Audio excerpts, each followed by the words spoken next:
Oh, it is exciting to be back here. I have got a lot of positive memories from when I was at Andrews. And as I was kind of reflecting on it, I was involved in a lot of, those are a lot of announcements. Do you guys have to take notes for that? There's so much activity here, and that's one of the things I loved. I loved being able to go to, went to Benton Harbor, we went to hospitals where we sang. I was involved in every music group I could possibly get my part of, where they would let me play my trombone, and it wasn't too awkward. So it was a wonderful time here, but as I was reflecting before coming to talk to you guys, it wasn't because I was very successful here at Andrews. I actually failed a ton. I spent most of my years, it took me 6 years to get through Andrews. I don't recommend that. I smelled every single flower on campus multiple times, spent a lot of time there. I took more credits than I think would be ever recommended.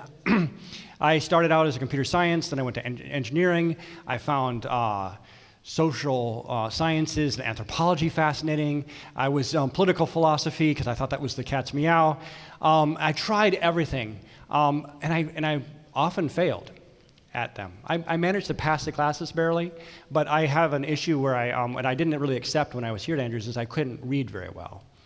So any class that had a lot of reading, I just made stuff up because I couldn't get through all the reading that I needed to get through. Anyway, made for a very interesting time at Andrews. I started a company when I was here, watched it crumble because I didn't understand how to run businesses yet.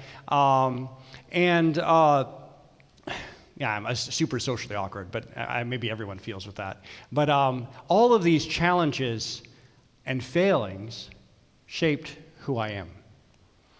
And Andrews provided a safe place for me to fail, and fail spectacularly, and then pick up and come back the next day and try again. I didn't have to hide my head, and I kept doing it. And this was an environment that I grew a lot.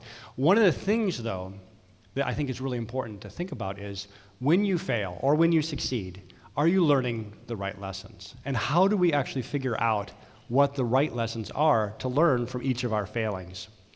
And that's really kind of what I want to explore today.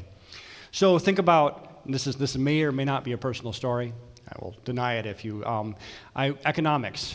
I may or may not have studied for many of those tests. The first one I took, I got like the highest grade in the class. So I learned from that, economics is super easy. I don't need to study for that. Next test didn't work out so well. But these are the kind of questions of when you have a success, when you cram for a test and you manage to make it and you pass, do you walk away with like, well, this long-term study thing is overrated, cramming works fine, or do you learn something different? Now, in the career world, I've seen people learn the wrong lessons also from, they give a boss a compliment, and they're super flattering of their boss, and they get this promotion. Yeah, maybe it isn't so much about work, it's about giving people compliments. And there's lessons to be learned there. I mean, it's good to be polite to your boss, but you can lose your colleagues' respect. You can have places where you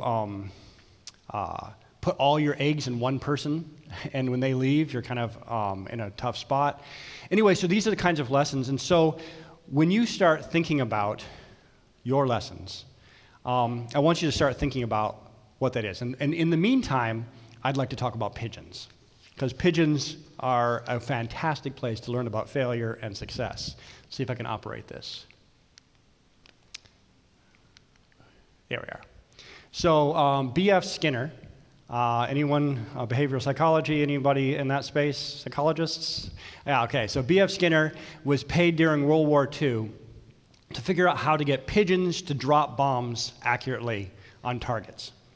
Probably not your most intuitive research project, but he went all in and rewarded these pigeons for doing activities and showed how he could train pigeons to do things. And let's watch a little bit of this. We're going to try another pigeon now, and I will try to pick out some particular pattern of behavior and make it a more frequent part of the repertoire of the bird. Very fine. This bird has been already conditioned to eat when the magazine sounds and the light flashes. Now we'll just watch its behavior a bit. It's not doing anything in particular, you see, but I'm going to try to get it to do something. Suppose I shape up the behavior of making a complete turn. What I do is simply, as I did then, to wait for some part of that behavior. There's more of it, you see. You can see that the effect is instantaneous. I'm waiting for it to turn counterclockwise now. It's exciting. It's going to happen soon. Full circle. And then I reinforce that movement. And I wait for a more pronounced movement than that. It's got to be more than that. Yeah, no food for that. Oh, we got a little food. Yeah. There we go, Okay. all the way around. So this is how pigeons were trained, and they actually could successfully target. I don't think they were ever deployed. I'm glad they didn't. I'm not sure how pigeons would have done in a bombing run. But this is the kind of experience, and I don't know, have you ever felt like one of these pigeons at Andrews? I keep getting this lower grade on my essay. Maybe if I try something a little different, maybe if I turn left a little bit, maybe they'll give me a better grade. So this is a common way of, even in education. You can do the same thing with rats. Just to show you a few fun things that they've trained rats to do. Really useful things like putting money in a piggy bank, weighing themselves. That's really useful when you're studying rats. And a lot of other fun activities. So these experiences of like being able to give positive reinforcement and negative reinforcement when you're in these activities are a way of learning how to do. I'm not sure if I would ever take tissues from a rat. I don't know, maybe I just have something against rats. But these are the kinds of things that you can learn from. And so these rats are learning from each of the actions and responding and getting rewarded for it. This also works with children, and there's a lot of research on this, where you give children a little bit of affirmation, good job making your bed, and there's a small probability that they will start to make their bed because they look for the rewards. As long as the rewards keep coming, I'll keep making my bed. And so these kinds of reinforcement learning is an important part of the learning process, particularly early on, and for animals. There's a lot of fun videos here, but I'm trying to move off it there. Oh yeah. So the same thing is now happening with artificial intelligence. So there's a whole class of reinforcement learning, which is training robots and game-playing agents to how to do various activities. And this is a bunch of failures. And what's happening is the robot's model is getting updated every time they fall. It's basically saying, let's not do that again. Figure out what happens. In this one, it caught its foot. I've done this quite a lot, where I trip over something. And I've done this also, where I wasn't paying attention to the fact that I was too close to the edge of a stage, and over I go. This next one's pretty funny, too, because this robot didn't evaluate what it was standing on when it tried to do a backflip. And, yeah, it didn't go so well. Anyway, so this is the kind of, and we have technology now that's allowing us to, with enough compute power, to watch these robots learn how to drive a car, how to motate as a robot, how to play games, how to do all these different types of activities. In fact, whoever's used ChatGPT, so ChatGPT has a reinforcement learning element on top of it that makes it so good, because what it does is all these large language model was developed using all the text on the internet, which is super cool. It's got 174 trillion parameters in it that make it all this, how it's thinking. I won't go into the details of that. But it's got a reinforcement learning on the side, which basically has a whole bunch of humans playing with it and saying, that was a dumb answer. And that was a dumb answer too. Well, that was actually pretty good. And that reinforcement learning polishes up and is what's given a lot of those capabilities. So eventually, these robots learn how to run this obstacle course and makes a promotional video that Boston Dynamics uses to try to sell their products. It's great. They learn how to do these things, and it's potentially transformative for how we're going to be living in the next few years, because these types of machines are going to become increasingly part of our experience. And the speed at which they're moving is now more in keeping with the speed that we're living at. Before, these robots used to move very slowly because it was so much work to process the environment around them, and their computing was too slow. Anyway, an interesting thing is, so this reward system that we just talked about with pigeons and rats and robots works most of the time, and then it fails miserably.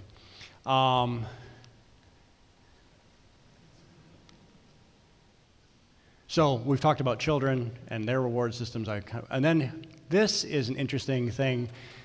So this is Montezuma's revenge. So DeepMind in 2013 went and played every single Atari game and figured out how to beat it with a computer that knew nothing. All it did was just play millions of hours of computer games and get really good at solving these problems. It was able to solve all of them except for Montezuma's revenge. Why is that? So if you look at the screens, you're trying to unlock things, and you see you get a key now, but you don't use that key for a long time. And what happens is now the computer doesn't connect getting that key with any reward. So it's like, and so it just wanders around this map forever and actually never solves the problem. So they had to add another dimension. Rather than just getting reward, a piece of food for being able to turn counterclockwise like the pigeon, but now we're getting a little bit more. And what they had to add in was this concept of creativity and surprise. It needed to be rewarded for going to a new screen, something it's never seen before, for picking up an object it's never picked up before, for trying a door with these keys that it's never tried before. And by adding that extra dimension now, you got a artificial intelligence system that could solve Montezuma's revenge, which is the pinnacle of societal success, I think. Well, maybe not. Anyway, but with these types of lessons, we're learning the right thing. Now, with kids, the same things happen. So imagine you have a child in your vicinity. They go and get there's a crash and there's some debris on the floor, and they, on their own volition, go and get a broom and a dustpan, and they clean it up. And you're like, yes, best kid ever. And their response is to dump it back on the ground and pick it up again. And they look at you like, another reward? And so these kinds of recognitions are where there's a lot of failure points that can happen. Let me show you one of those failing points. So in trying to learn the right lessons, which we'll get to and continue to talk about, there's a recognition that sometimes you learn the wrong lesson. So here is a reinforcement learning system that was teaching a boat racing game. And the goal was to get this boat around this track. Now this poor computer program got distracted along the way and started maximizing the number of points it could get. And it went nuts. It was like crack. It was just like, hit, yeah, this is great. And completely forgot what the purpose of this game was. And it got stuck in literally an infinite loop, just picking up these 3-point things, and it did it faster than the other ways, so it was winning in its own mind, but it was losing the game. Its colleagues, its competitors, I guess you call it, were already winning the race, and this thing was never going to win. So this is called specification gaming, and it's a real problem with artificial intelligence. You say, I'd like you to do this, and it does it, but it does it in a way that you don't want to actually have it happen. And there's wonderful science fiction movies all about how this can go wrong. And we're experiencing some of this now in the new artificial intelligence approaches. So we've talked about animals, children, we've talked about artificial intelligence, and these games that are being played by these systems, in the 60s they beat checkers, in the 90s it beat chess, and we started thinking, oh wow, what we used to define as intelligence, because a person who could play chess was perceived as more intelligent than one who couldn't play it. So it's really undermining some of our views of what intelligence, but that's a whole nother discussion. But now, let's come back to the question that I asked. How do we make sure we're learning the right lessons? And sorry about the cough in your ear.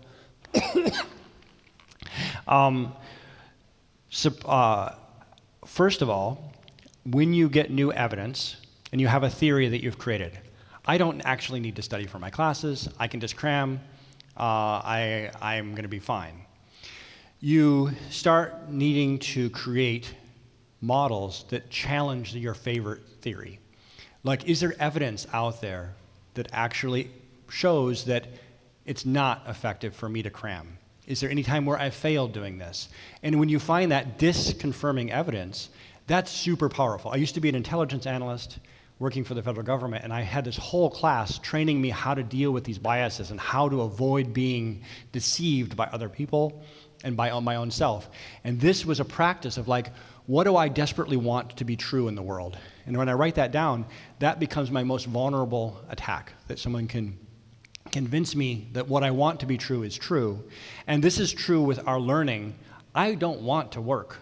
I want the world to come to me easy. I want to have a great job without having to work very hard. And so that's what I want to be true. And so we have to look for that disconfirming evidence that that's not the case. So that's a really important part that we learn from both machine learning, training kids, as well as growing up ourselves. Secondly, surprise can be a huge motivator. It's super exciting to learn new things. Now the problem is sometimes learning new things isn't very helpful. So machines, when they're trawling the internet, they discover this new fact that they've never seen before. It's really easy for these machines to go and believe that because it's new and exciting, because that's one of the algorithms. The same thing is with me. So let's pretend, so I'm going to go for conspiracy theories here for a second.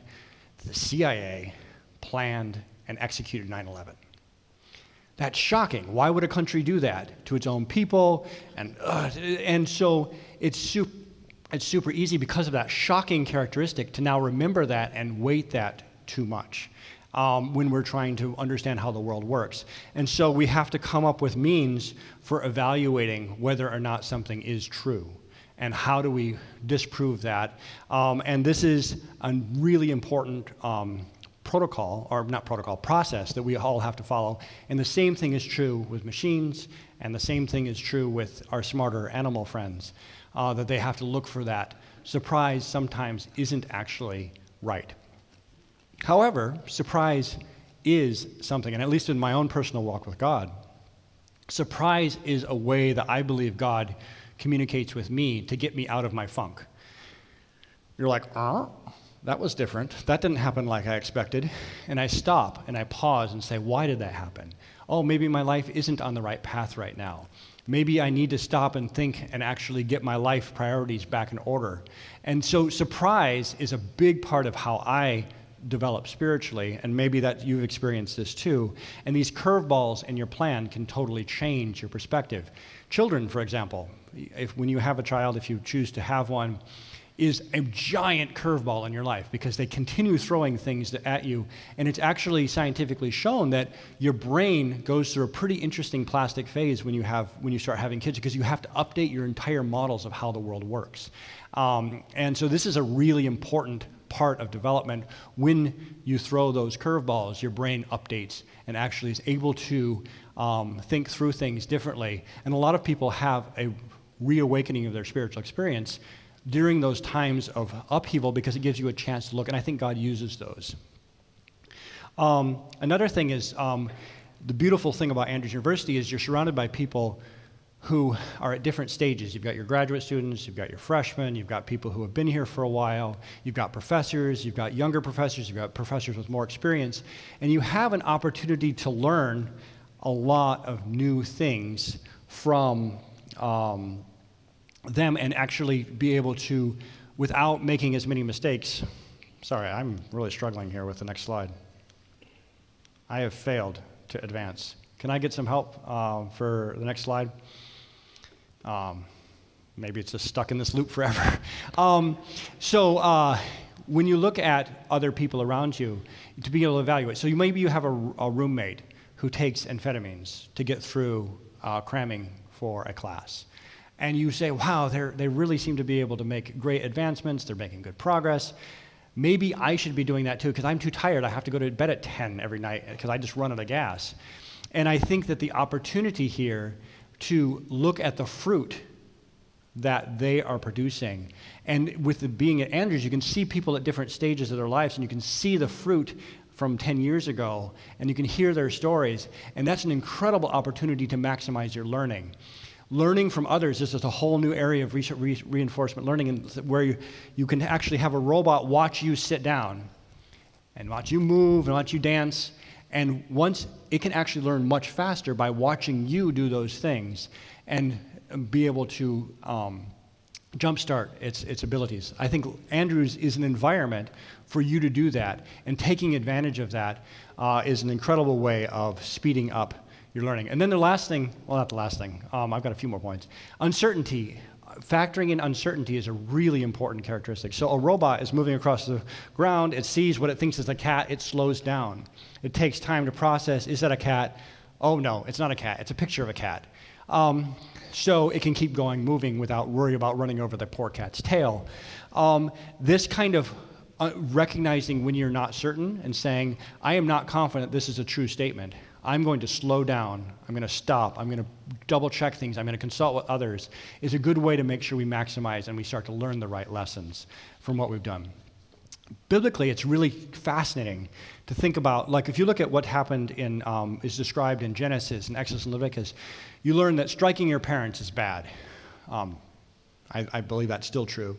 Cursing your parents, being stubborn, rebellious, drunkard, worshiping idols, breaking the Sabbath, being a false prophet, not containing a bowl that you know hurts people, has some real consequences that are laid out in the Bible. Men are supposed to pray with their head covered. So these rules are God's way of starting that early development, where it was doing positive and negative reinforcement. This is better, this is bad. You get a piece of corn if you do this. If you don't do this, you get no corn. And that kind of process trained up a nation early. But the problem is, the Israeli nation at the time got obsessed with those rules. And I don't know if an Adventist has gotten obsessed with rules. And they're like, oh, if you do this, everything's going to work out fine. And so they're stuck in that early phase of reinforcement learning of like, this is good, this is bad. There's something that I think we're called for to move past that into the state. Like this ship that was stuck, it forgot what state it's in. It's not actually winning the race. It's just chasing its tail. So being able to look at what state you're in is an extremely important. And then so we have this reward learning added now with the state checking of where we're at, and then becoming a knowledge-seeking agent is that next dimension where you're actually curious and exploring. And these dimensions really change how we learn. Let's see if I can get the next slide. Yeah, thanks, guys. So I think that God has actually called us to move from that reward-based learning, which is powerful and very exciting, but now moving to a better state. So in Proverbs 9, it says, fear of the Lord is the foundation of wisdom. Knowledge of the Holy One results in good judgment. Wisdom is multiplies, I can't read very well. You get it. Multiplies your days here on earth. So now in Jeremiah, he's promising to write on your heart. Rather than just having laws to follow, he wants it to be ingrained in your heart. So this state-based learning is where God is calling us to move and to actually now to be autonomous agents, if you may, to seek knowledge and explore. And I think that's a really important lesson. So just kind of wrapping up, these lessons have changed my life. And those of you who know me, I'll tell you a story. It started here at Andrews, where I started learning how to recognize when I couldn't do a problem. Physics is rife with problems that I can't solve. And what I started developing a practice here of stopping and saying, I don't know how to do this. And I would actually talk to God about how I couldn't do this and start exploring this experience. And when I got to my PhD, I was doing a project that no one had been able to solve for 13 years. It was a crazy project to choose, but I thought it was cool and got obsessed with it. And there was no Google search that was going to give me this answer. There was no person I could call to tell me how to answer this question. I just had to figure it out. And what I did in that process was develop a relationship with God where every time I got stuck, I would stop. I'd say, God, I'm stuck again. I think this is where you want me. And if you want me here, you're going to have to open this door and help me figure out how to take this next step. And what happened through this process was the development of a faith that is so firm. Because, people say, well, God doesn't exist. I'm like, yeah, you might think that, but I just spent 6 years of my life every day with God helping me through every step of these problems.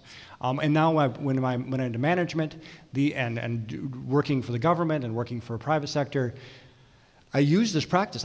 Every day I'm stuck. I'm always being pushed beyond what I know how to do. And I stop and I ask God. And it's really hard to explain. It's not like music plays and the key that I needed appears on my desk and I go, oh, click, ding, ding, and I open the door. It's a slow process, but I can see him opening my mind, pointing me to a paper to read, reminding me of some interesting problems that I have. I'd thought about that morning or something I'd read. And it opens up the creativity. And I think that this seeking of God and giving that creativity, that surprise, is such a powerful part of my personal walk with God. And it's given me ability, so when people say, I'm really not sure that the earth was, created by God, I'm like, that's an interesting question. What are you concerned about? It doesn't challenge my faith. I can actually talk to people now and say, so what is it you're struggling with? Where are we talking about it?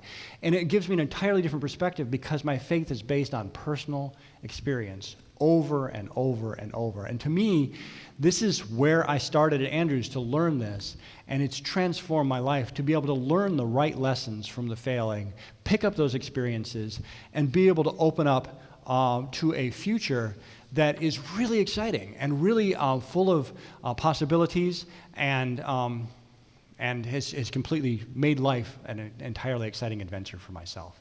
I really hope that this adventure is what your experience is, and I encourage you to stop and reflect about, are you learning the right lessons from your failure, and also embrace the failure. Be a safe place here at Andrews for failure and iterate, and I think it's an incredible opportunity you have here. Thanks so much.